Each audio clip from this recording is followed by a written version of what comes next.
là, mon frère qui veut filmer, viens, approche-toi devant comme ça, tu vas bien montrer ça. Dans le 2, 8.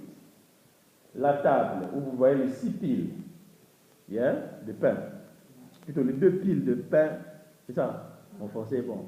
Les 2 piles de pain et de 6 pains par pile, c'est ça, hein? 2 piles de 6 pains. 2 piles de 6 pains. Le total, c'est 12 pains. Mais vous voyez quand même, comme j'avais expliqué le dimanche passé, que c'est quand même du gros pain. Hein? C'est vraiment de gros pain. Et là, c'est une photo en miniature, mais le lieu saint est grand. Donc, c'est des gros morceaux de pain. Donc, déjà, quand on parlait des pains de proposition, si toi tu pensais que c'est juste les pains là qu'on nous vend ici dans nos magasins, tu n'as pas compris. C'est des gros pains. Et David, quand il est venu manger les pains de proposition, dans le livre de Samuel, pour la vie de Samuel 21, c'était non seulement lui qui a mangé, mais aussi les jeunes gens qui étaient avec lui. Donc, c'était beaucoup de gens.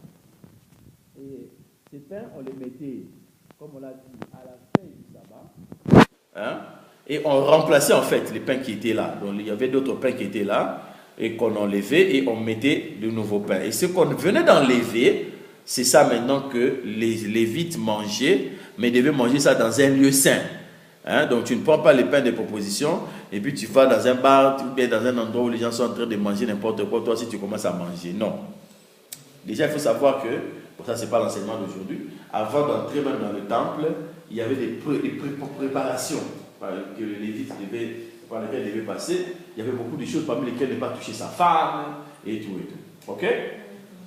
Et vous avez là à gauche juste du dessin la menorah, le chandelier d'or. Vous voyez comment il est grand? Donc là on comprend maintenant quand je parle de 45 kilos. Donc ça doit être vraiment vraiment lourd. Hein? C'est pas quelque chose que tu peux soulever avec ton petit doigt. Le chandelier était vraiment vraiment lourd. Et donc vous avez là des Lévites. Et juste à l'entrée entre... Donc vous avez le rideau là. Le rideau que vous voyez, c'est le voile qui sépare le lieu saint du lieu très saint. Et on dessinait les chérubins, les anges. Et il y avait aussi la couleur bleue qui devait toujours être là. Et tout sur le rideau. Et ce que vous voyez au fond, l'image peut-être pas trop claire ici, mais sur les autres que je vous avais donné, vous allez bien le voir, c'est l'autel de parfum. Ok? Et on appelle ça aussi l'autel d'or, parce que c'est en or. C'est en or, et même le bois qui est là, c'est le bois d'acacia, mais qui est couvert de l'or. La table des pains de proposition est aussi couverte de l'or. Le chandelier est en quoi? En or. Le lieu saint, tout est en or. C'est dans le parvis que c'est l'airain. Amen. Comme la chanson qu'on a chantée là tout à l'heure. Et gloire, gloire, amen de nous. Alléluia. De gloire, gloire, amen, tu nous emmènes. Et donc, il y a beaucoup de choses à dire sur l'autel des parfums. Je prie que le Saint-Esprit m'aide à vous amener à la révélation comme lui veut. Mais je vais d'abord comprendre nos Bibles dans le livre d'Exode, chapitre 30, versets 1 à 6. Exode, chapitre 30, versets 1 à 6.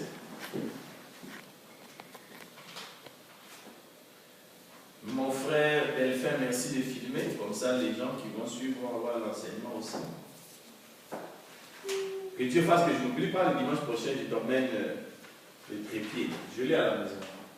Comme ça, tu ne vas pas trop bouger.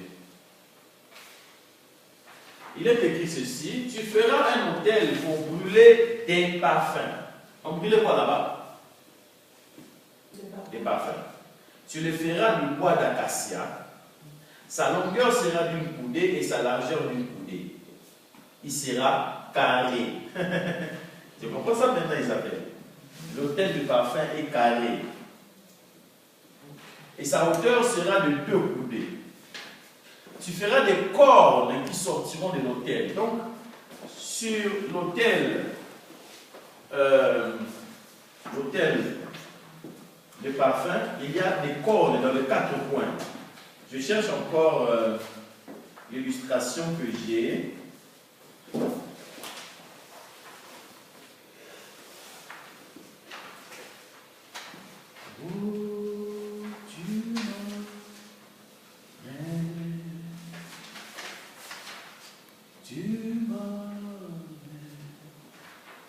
Voilà.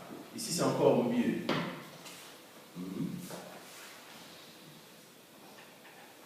Non, ici, je ne vais pas. Non. Je ne mets pas ça ici, dans mes dessins. Mais anyway, juste au-dessus. Même ici, tu peux avoir ça. C'est vrai que ce n'est pas exactement ce que c'est. Juste de vous montrer le corne dont on parle. C'est des cornes au-dessus. Les 4 cornes. C'est très important. Parce que ça symbolise les 4 points cardinaux de la terre. Amen. Amen. En fait, ça symbolise tout ce qui est comme tout ce qui vient de la terre. Qu'est-ce qui vient de la terre qui monte vers le ciel? C'est la prière. L'autel des parfums, c'est l'autel de la prière. On peut voir tout le texte.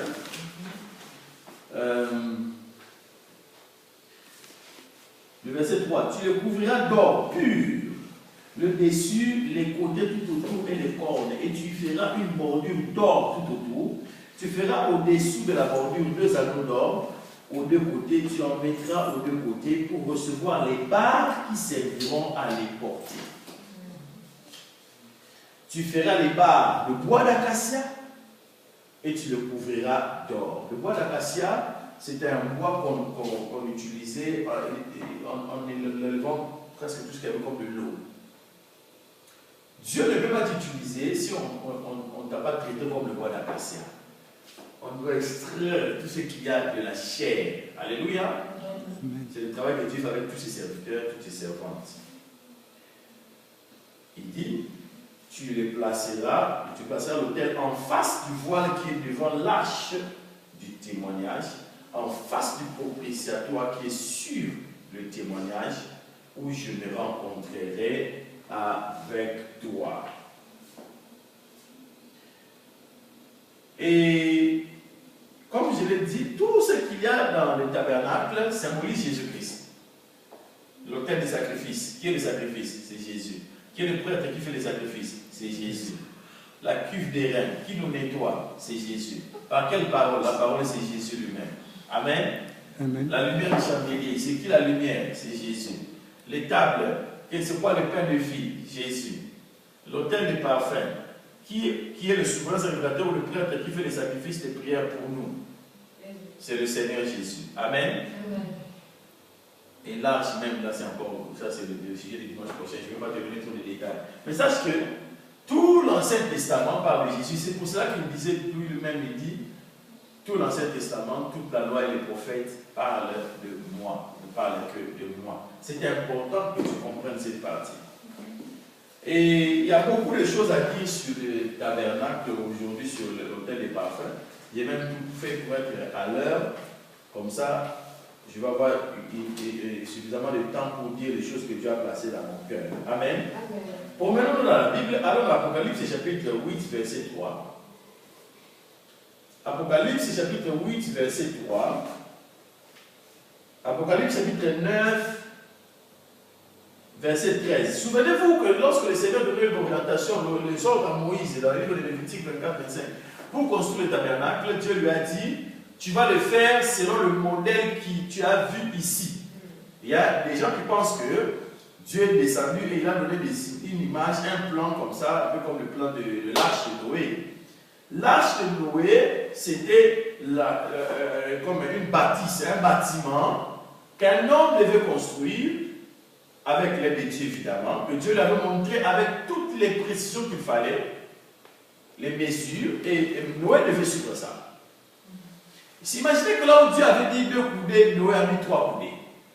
Ou que là où Dieu avait dit 5 coudées, Noé a mis 2 coudées. L'arche allait être l'arche, mais l'arche selon la vision de Noé et non pas selon la vision de Dieu.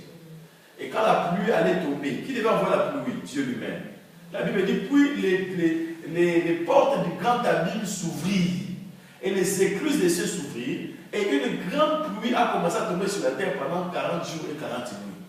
La pluie du déluge n'est pas une pluie qui vient des firmaments, ce n'est pas une pluie qui vient des nuages, non. La pluie du déluge est une pluie spirituelle. Elle est physique, mais d'origine spirituelle. C'est la Bible qui l'enseigne. Et c'est pour cela que quand Noé parlait même du déluge, les gens ne croyaient pas parce qu'avant Noé, il n'y avait pas encore de déluge. Mais il devait construire l'arche selon le modèle qu'il avait vu de Dieu. Mais là, c'était un bâtiment qu'il devait faire sur la terre, selon les mesures que Dieu lui avait données. Et ici, il s'agit d'un bâtiment, pas d'un bâtiment, mais d'une tente, d'une structure spirituelle, du tabernacle, qui devait être sur la terre, mais qui est quelque part une réplique d'un tabernacle qui existe déjà dans le monde spirituel, qui est un tabernacle, dans la Bible dit ceci, c'est un tabernacle qui n'est pas fait des mains d'homme.